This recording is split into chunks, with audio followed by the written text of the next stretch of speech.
Това тук е една от любимите ми рамки, които съм правила. Поръчка за подарък за погача. И още от самото начало знаех, че трябва да е нещо специално. Започнах със светло-син фон, нежен, акварелен, точно както за бебче. Добавих мечето, задължително. До него влакче, което сякаш му е любимата играчка.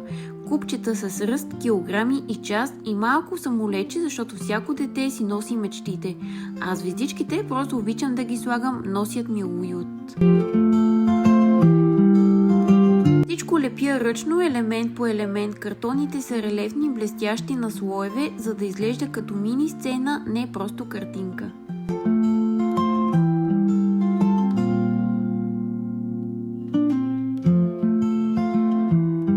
Готова е почти. Красива е, ама и липсва нещо.